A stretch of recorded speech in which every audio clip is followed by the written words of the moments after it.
If a form gives you what joy, it's not really the deepest, the true joy that is an intrinsic part of your self-nature. It gives you pleasure.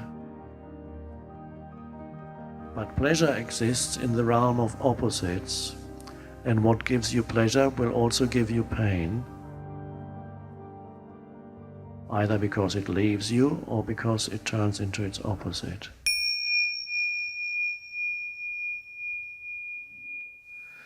Every time you identify with a thought stream totally, you have reincarnated into that thought stream. Your sense of self is completely in it. So you continuously reincarnate into arising phenomena. It could be external things, experiences, and you're totally, it matters absolutely. And so, one could say, the deeper sense of coming to the end of reincarnation is to no longer reincarnate into identification with form, into seeking yourself or believing that yourself is in a form. And here we are speaking at the moment primarily of thought forms. So to this compulsion to reincarnate always into the next thought stream, to be totally fascinated by it, and always needing the more to make your reincarnation complete, and never getting there. We are moving, that is being trapped in that normal state of consciousness.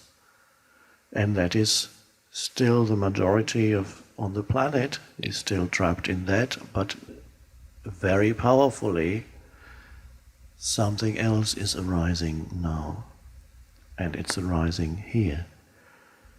So the words, you give them attention, but they no longer have your total attention. There's some attention that you give to the words, but you also give attention to the underlying stillness, even as you listen. And of course, the moment you do that, the unconditioned consciousness is there in you, and your mind becomes still without losing consciousness. You're fully aware, you're aware of the silence, but what really is that silence, or rather that stillness? The stillness is the unconditioned consciousness, awareness itself. And you're aware of that. Now that sounds as if it were dualistic, but it's only because I'm using language.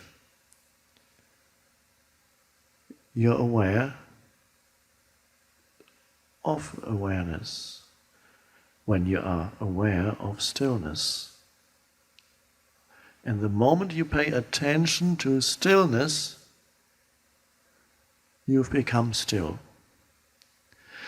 And that might at first be like a phenomenon outside of you, that you are attentive to, oh. And you may notice there is a certain alertness that comes with that awareness of stillness.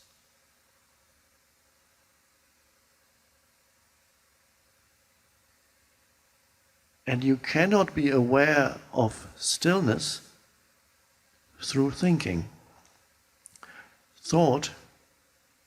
Stillness does not exist for thought. Thought can come in subsequently and say, oh, that's stillness. How nice. Or it can say, oh, you see, you've lost it already. I had it, only a moment ago. How can I get back to it? That was such a wonderful experience.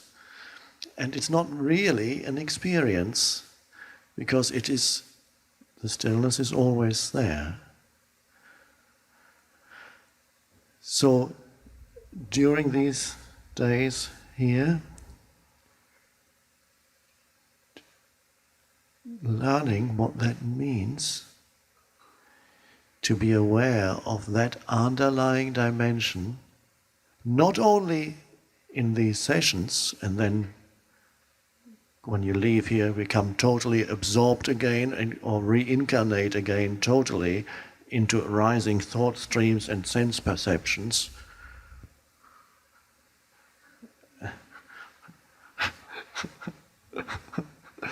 But carry that awareness of underlying awareness.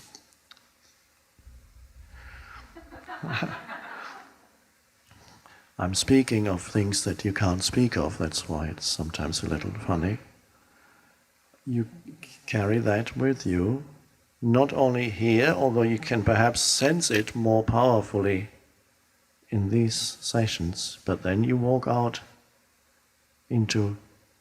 there, into the gardens and the river,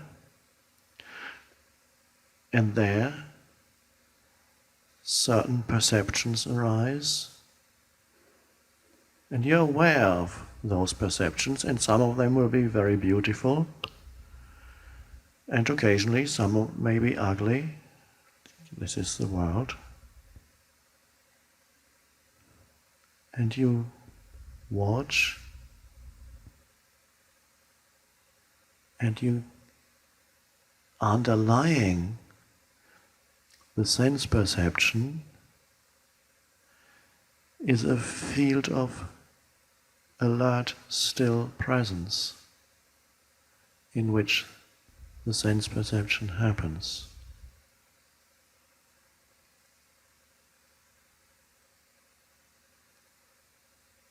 And that means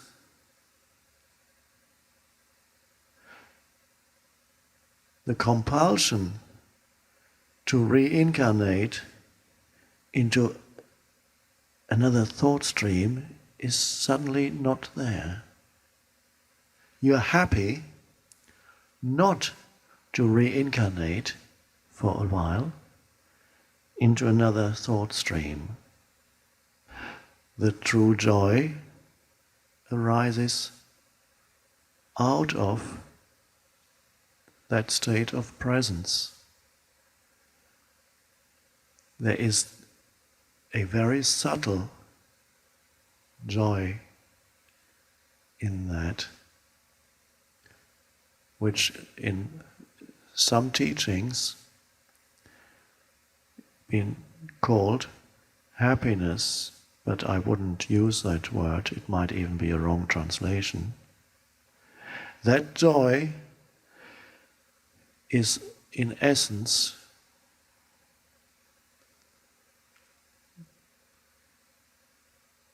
an intrinsic aspect of yourself. I sometimes call it the joy of being. And so it does not depend on what forms are rising at this moment. So you enjoy the play of forms, but the joy does not come from the forms. If the joy comes from the forms, it's not joy, it's pleasure. Pleasure is something you derive because a new form has come in and makes you feel good for a while. And then it leaves you and makes you feel bad, or the good turns into bad. So if a form gives you joy, it's not really the deepest, the true joy that is an intrinsic part of your self-nature. It gives you pleasure. But pleasure exists in the realm of opposites, and what gives you pleasure will also give you pain, either because it leaves you or because it turns into its opposite, such as in a relationship, marriage, divorce, pleasure, pain. Or in business, gain, loss.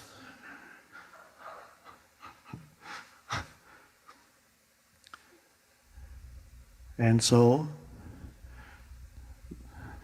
Ramana Maharshi said, and of course that is a translation, and it may not be absolutely correct translation, happiness is your true nature. I would retranslate it, and perhaps in the original what he said is closer to that. Joy is your true nature.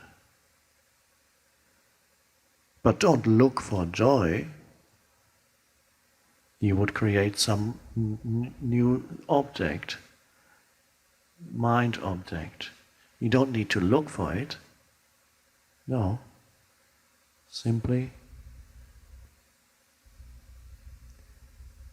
do not reincarnate continuously. And it's so simple. These sessions are helpful, and they are helpful beyond words.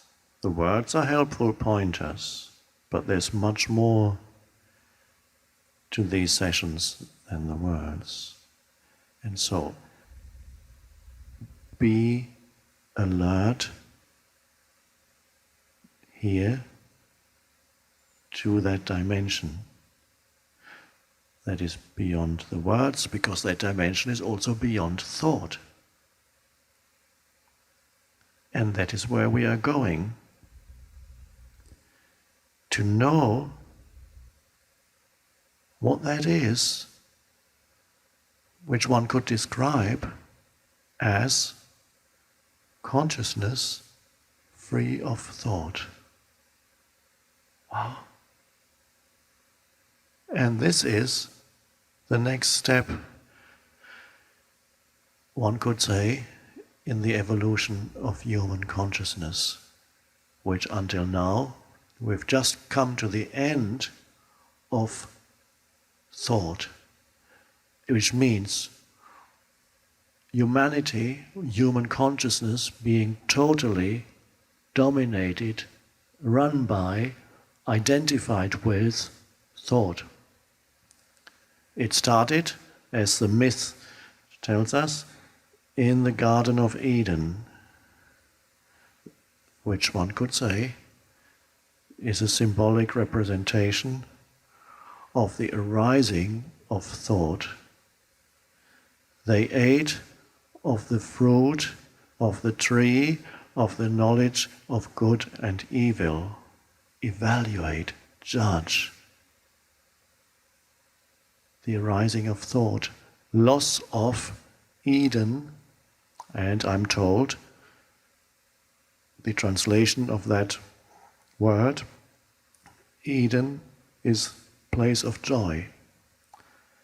Thought arose, and which was a great thing. And gradually, over many, many thousands of years, identification with thought came in. Self and thought became one. Mankind had to move through that. Now, that state of consciousness has become more and more dysfunctional. Look at the history of the 20th century. Dreadful. Madness. So the dysfunction becomes apparent now because we are arriving at the end time. You may have seen people walking around, I don't know, they may not happen in India, but in the West, with placards, the end is near, the end is nigh, we have arrived at the end. And perhaps they don't realize how right they are when they say, we have arrived at the, well, perhaps they should put another word in, we have arrived at the end of time. Because to be identified with thought totally is also to be governed by time, past and future, to live exclusively through memory and anticipation. and all that that implies. So, and a completely limited and false sense of identity. We are moving out of that. A new state of consciousness is emerging. This teaching would be pointless. Nobody would even hear it if it were not emerging already. So this form is no more than a midwife, a mid-husband, mid-man. I don't know. Simply to help along the birth process, and I'm not here to make it happen. That would be frustrating. Why aren't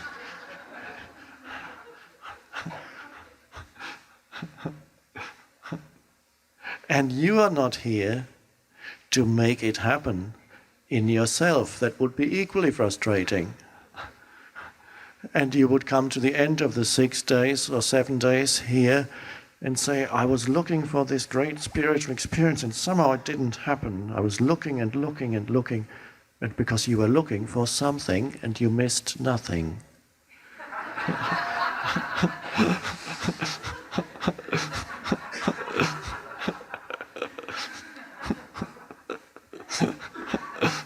Oh.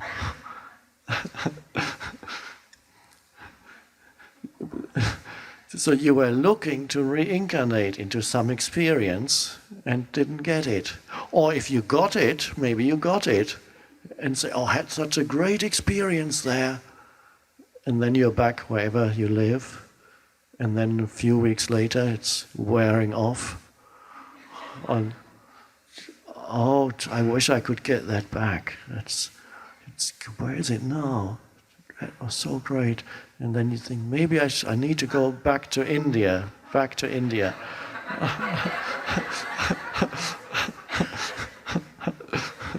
That's where it is.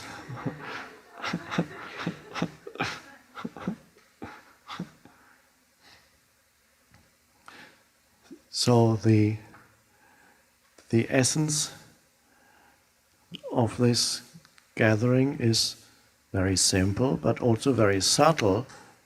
It easily eludes you if you are too much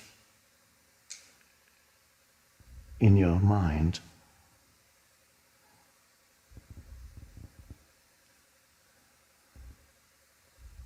So, not only here, but also out there, be there as a field of alert presence. That which you sense here, the underlying field. And know what it means. The beauty of this, to be free of thought. But don't look for that state. It comes by itself.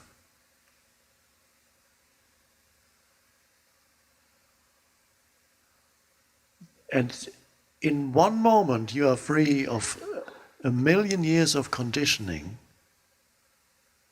as the unconditioned arises.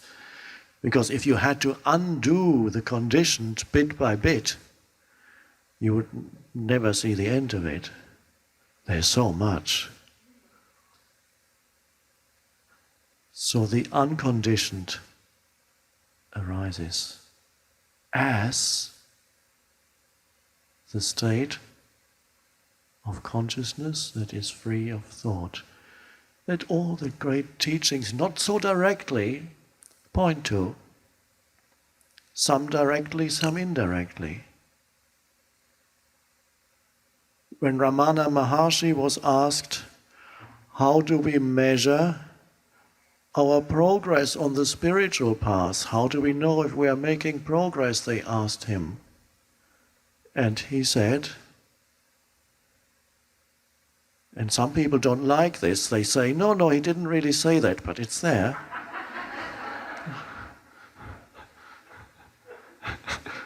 The degree of absence of thoughts is your measure of progress on the spiritual path.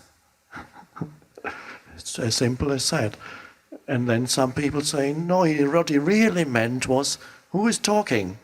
Thought. Trying to convince everybody else that that's not what he said.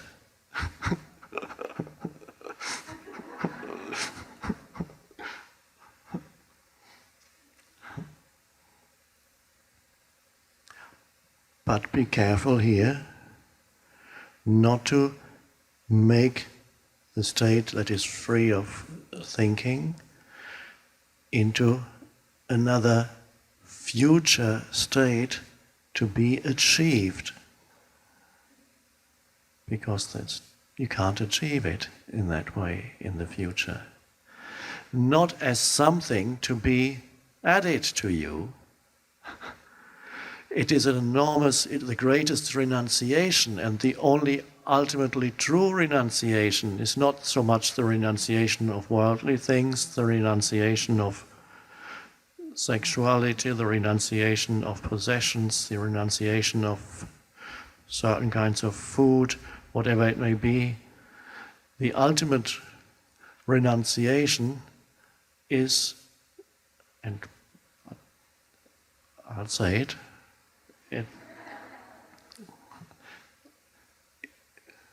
to renounce thought. And thought